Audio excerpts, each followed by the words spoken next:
So thing is, अब इतना तो हमें समझ में आ गया है कि वो जो स्ट्रॉन्ग न्यूक्लियर फोर्स है वो प्रोटॉन्स और न्यूट्रॉन्स को न्यूक्लियस के अंदर बांध के रख रहा है। ठीक है, बांध के रखना मतलब इंग्लिश में क्या बोलेंगे? बाइंडिंग। बाइंडिंग।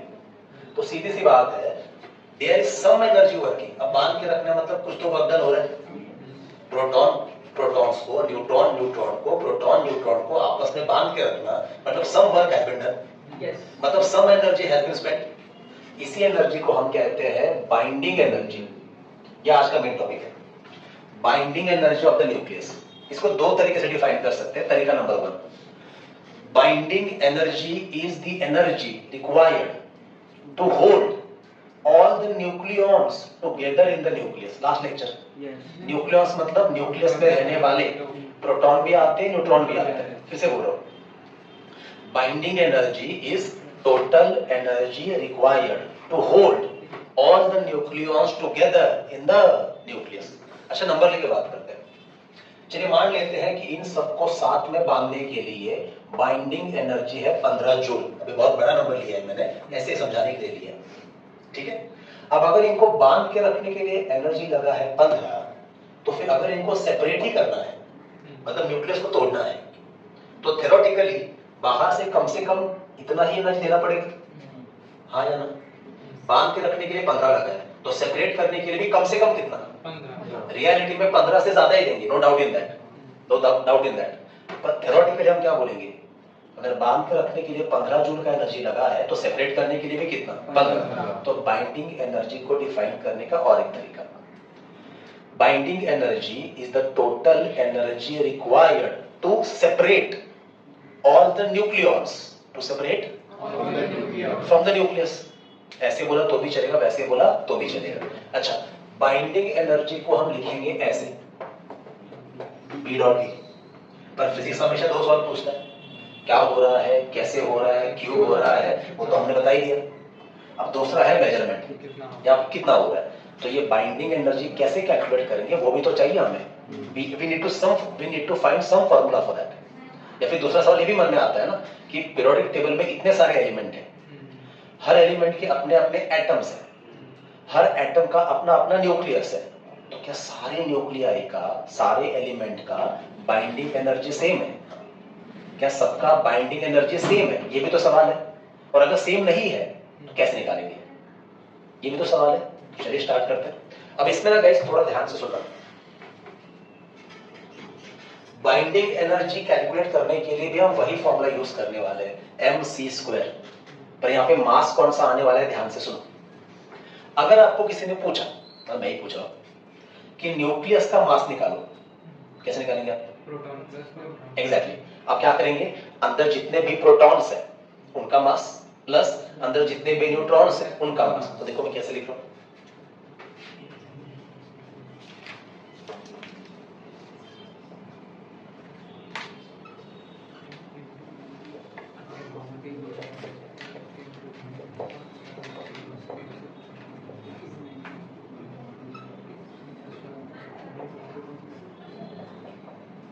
आगे पढ़िए क्या लिखा है।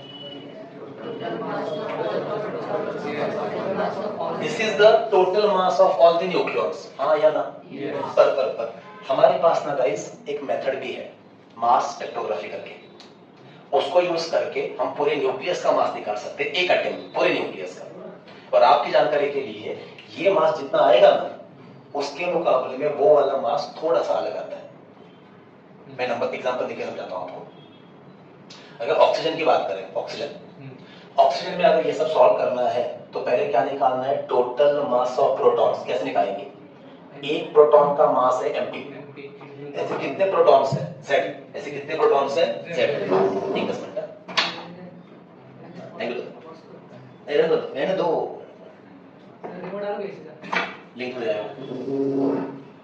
एक 10 मिनट और पास करो प्लीज। हाँ तो बोलो, एक प्रोटॉन का मास कितना है? mp। ऐसे ऑक्सीजन हो या कोई भी एलिमेंट हो, कितने प्रोटॉन्स हैं? एटॉमिक नंबर के इतना। सो बस किससे मल्टीप्लाई करूंगा? z। ये हो गया। अब न्यूट्रॉन का मास कैसे निकालेंगे? पहले ये पता करना पड़ेगा कितने न्यूट्रॉन हैं। कितने हैं? a minus z। Mass number minus atomic number, और एक न्यूट्रॉन का मास कितना होता है? mn। ये रहा गाइस हमारे हिसाब से न्यूक्लियस का टोटल मास। लेकिन फिर से कह रहा हूं, जो मास स्पेक्ट्रोग्राफी का मेथड है उससे कैलकुलेट करेंगे तो पूरे जो न्यूक्लियस का मास है,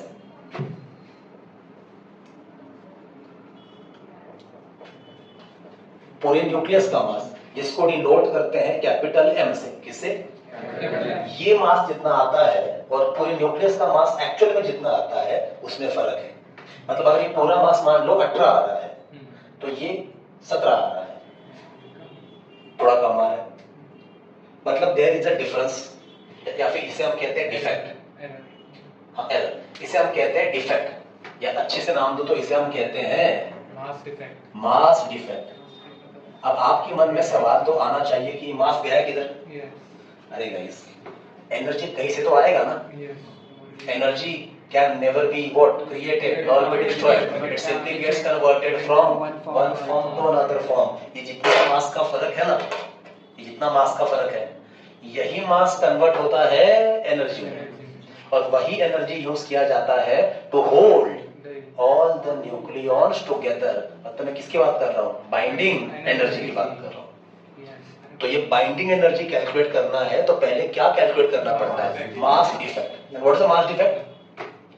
Mass defect is the difference between total mass of all the nucleons and mass of nucleus।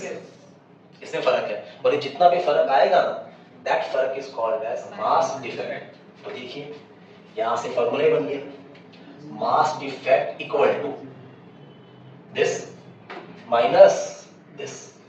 बोलो हाँ या ना? yes। अब मास डिफेक्ट को हम लोग लिखते हैं डेल्टा स्मॉल m। क्या लिखते हैं? तो इधर भी क्या आएगा? माइनस। गाइस ये रहा आज का पहला फॉर्मूला,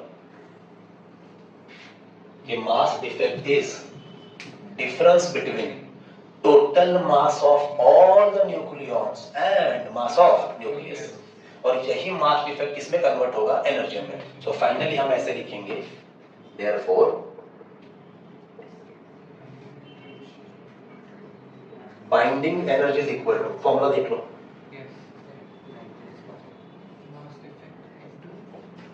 क्या लिखा है? बढ़िए, mass defect into that is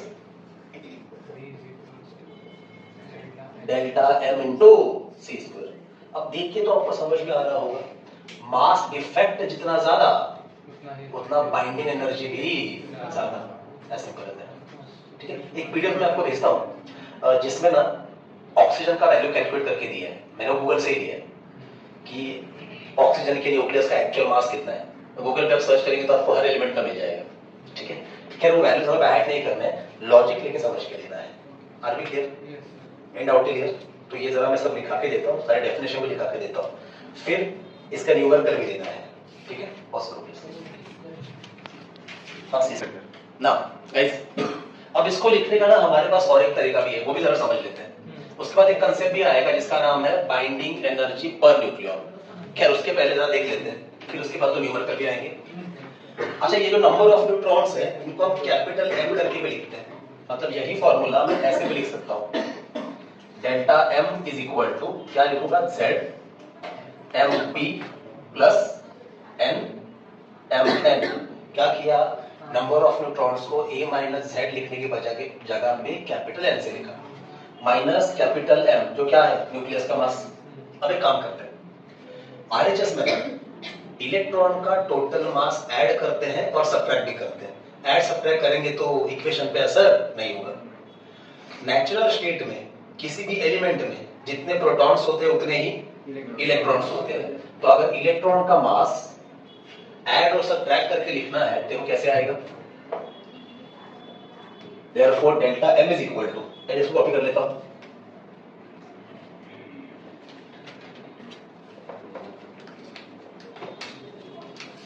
हाँ बस देख लीजिए, इसको मैंने एज इट इज कॉपी कर लिया। अब अगर नंबर ऑफ प्रोटॉन z है तो नंबर ऑफ इलेक्ट्रॉन भी कितने आएंगे? z। तो ये देखिए प्लस z me, ये है इलेक्ट्रॉन का टोटल मास। me मतलब एक इलेक्ट्रॉन का मास, इनटू z मतलब total mass of electrons, minus ZME, add भी किया सब्ट्रैक्ट भी किया ताकि इक्वेशन पे असर ना हो। अच्छा अब ऐसा हमने क्यों किया या फिर ये करने से फायदा क्या है? तो गाइस अब जरा इसको रीअरेंज करते हैं, थोड़ा ध्यान से सुनो। अब अगर इन दोनों को साथ में लिखा तो ब्रैकेट डाल के लिखते हैं तो बोलो क्या आएगा? ZMP plus ZME ब्रैकेट साथ में लिखा, आगे प्लस NMN। ओके, अब फाइनली इन दोनों को साथ में लिखते हैं। अब इन दोनों को साथ में लिखना मतलब माइनस कॉमन आएगा और अंदर क्या आएगा बोलो? M plus ZME। M plus ZME। अब जरा इनके मतलब समझ लेते हैं एक बार अच्छे से। मान लेते हैं अगर हमारे पास एक ही प्रोटॉन है और एक ही इलेक्ट्रॉन है तो अल्टीमेटली क्या बन जाता है? Hydrogen atom. अरे हाँ ना, एक ही प्रोटॉन और एक ही इलेक्ट्रॉन और इन दोनों के मास को ऐड करेंगे तो वो क्या बन जाएगा? Hydrogen atom. तो डोंट यू फील, इधर देखो, Z को क्या निकाला? कॉमन। Z को क्या निकाला? अंदर क्या बचा? Mp plus Me। What is Mp plus Me? MH। एक स्टेप बाईपास कर रहा हूँ, समझ में आ रहा है ना? सो Z को कॉमन निकाला तो ये क्या आया? MH, that is mass of hydrogen atom, जिसका वैल्यू हमें पहले से पता है। पहले से पता है, अभी क्लियर? प्लस क्या आएगा बोलो? NMN। अच्छा ये टर्म क्या है समझ लो। जैसे मैंने कहा कैपिटल M मतलब क्या है? पूरा का पूरा न्यूक्लियस का मास। अब न्यूक्लियस के मास में इलेक्ट्रॉन का मास ऐड करोगे तो आपको पूरे एटम का मास मिलेगा। किसका? उस एलिमेंट का। किसका? उस एलिमेंट। तो इसको ऐसे लिखे माइनस M ZA। ये उस एलिमेंट का क्या है? Atomic mass. उस एलिमेंट का क्या है? Atomic mass. आगे में समझ में आ रहा है? तो यहाँ पे गाइस ये देखो मास डिफेक्ट का एक नया फॉर्मूला आ गया। इसका मतलब भी नीचे लिख, इसका मतलब भी नीचे लिख के देता हूं ताकि कंफ्यूजन ना हो। Check this here, MH is what? बोलो जल्दी। Mass of home. Okay, and जो लिखा है ना MZA, ये क्या है? Atomic, that is atomic mass of an element. ये सिंपली क्या है?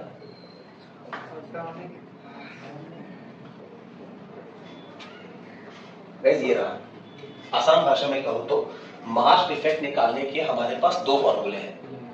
एक फॉर्मूला में आप पूरा प्रॉपरली कर रहे हो कि प्रोटॉन का मास प्लस न्यूट्रॉन का मास माइनस न्यूक्लियस का मास। एक तरीका ये है कि Z इनटू हाइड्रोजन एटम का मास प्लस टोटल न्यूट्रॉन का मास माइनस एलिमेंट का एटॉमिक मास।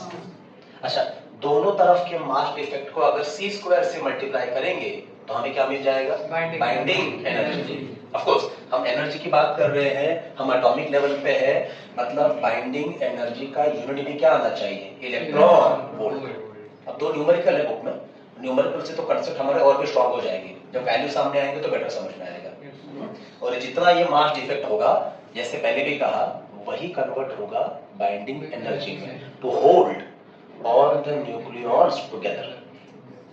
सॉर्टेड? अब एक मिनट, एक चीज और समझा दो, उसके बाद लिखा के देता हूं। अगला कंसेप्ट है, इधर जगह बना के लिखते हैं।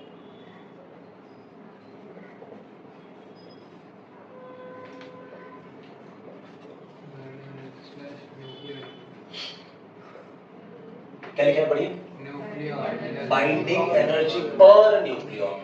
इसको ऐसे भी लिखते हैं, that is binding energy per nucleon. अब इसका मतलब जरा समझो, ध्यान से सुनो। मान लेते हैं कि हमारे पास एक न्यूक्लियस है, उसमें टोटल 15 न्यूक्लियॉन्स है, या 16 लेते, चलो 16। उसमें टोटल 16 न्यूक्लियॉन्स है, मतलब हो सकता है 8 प्रोटॉन है और 8 न्यूट्रॉन है। दोनों का मिला के टोटल नंबर ऑफ न्यूक्लियॉन्स कितने आ रहे हैं? 16। ठीक है। और अगर, चलो भी कर देता हूं, जगह बनाते हैं। और एक चीज, टोटल न्यूक्लियस मतलब मैं किसकी बात कर रहा हूं? मास नंबर की। 8 प्रोटॉन है, 8 न्यूट्रॉन है, क्या हो गया? वो लिखा था, ये लिखना है, वो लिखा था ना आपने। इतना शॉक रिएक्शन मत दो यार, मैं डर गया एक मोमेंट के लिए, क्या हो गया? सब क्या ही गलती कर दी, ऐसा लग गया। ठीक है, हाँ। अरे लिखा था भाई, नहीं लिखा था तो मैं लिखा नहीं बोलूंगा, मैं फिर से लिख देता हूं ऑन द बोर्ड। बस करो, ध्यान दो, चलो। Yes. हाँ, क्या कहा मैंने कि टोटल नंबर ऑफ प्रोटॉन्स 8 है और नंबर ऑफ न्यूट्रॉन्स भी 8 है, दोनों का मिलके 16 है। मतलब न्यूक्लियस में टोटल नंबर ऑफ न्यूक्लियॉन्स कितने हैं? 16। पर ये 16 एक्चुअल में क्या है? Mass number. और अगर हम आपको कहे कि उस न्यूक्लियस का बाइंडिंग एनर्जी है 32 जूल, अभी बहुत ही बड़ा नंबर है पर समझाने के लिए, उस न्यूक्लियस का बाइंडिंग एनर्जी है 32 जूल। इसका सिंपल मतलब ये है, इन 16 लोगों को, 8 प्रोटॉन 8 न्यूट्रॉन, इन 16 लोगों को साथ में बांध के रखने के लिए कितना एनर्जी लग रहा है? 32 जूल। या उल्टा, इन 16 लोगों को सेपरेट करने के लिए कितना एनर्जी लग रहा है? 32 जूल। हाँ, एक्चुअली ज्यादा, पर 32 जूल। अब मॉरल ऑफ द स्टोरी, अगर 16 लोगों को बांध के रखने के लिए 32 जूल, तो 16 में से हर एक को बांध के रखने के लिए कितना? 2 जूल। बस इसी को कहते हैं बाइंडिंग एनर्जी पर न्यूक्लियॉन। मतलब एक प्रोटॉन को भी बांध के रखना है तो भी कितना लगेगा? 2 जूल। या एक न्यूट्रॉन को भी बांध के रखना है तो भी कितना लगेगा? 2 जूल। उल्टा भी बोल सकते हैं, एक प्रोटॉन को अगर न्यूक्लियस में से सेपरेट करना है तो बाहर से थ्योरेटिकली कितना एनर्जी देना पड़ेगा? 2 जूल। या एक न्यूट्रॉन को सेपरेट करना है तो भी कितना एनर्जी देना पड़ेगा? 2 जूल। अच्छा, आपने नंबर कैसे निकाला? ये आपने किया 32 हाँ या ना? Yes. और 32 क्या है भाई? 32 है बाइंडिंग एनर्जी और 16 क्या है? एक मास नंबर। ये बन गया guys, this is called as binding energy per nucleon. Does it make sense? Definition: binding energy per nucleon is energy required to hold one nucleon, that is one proton or one neutron in the nucleus. या फिर binding energy per nucleon is the energy required to separate one nucleon, that is one proton or one neutron from the nucleus. Are you making sense? ये भी energy ही है, unit इसका भी electron volt ही आएगा। Binding मतलब total की बात कर रहे हैं और पर न्यूक्लियन मतलब एक न्यूक्लियन की, या तो उसको बांधना है या तो सेपरेट करना है। न्यूक्लियन मतलब प्रोटॉन भी आता है और न्यूट्रॉन भी आता है। गाइस, ये सारे डेफिनेशन पेपर में एक एक मार्क के लिए आ सकते हैं। Define binding energy, define binding energy per nucleon, defined mass defect, और ऑफ कोर्स ये तो फॉर्मूले तो है ही है, ये सारे वैल्यूज भी है, इनके बिना पे न्यूमेरिकल कैसे करेंगे आप? I hope making sense. ठीक है, अब ये लिखवा के देता हूँ, पॉज करो प्लीज।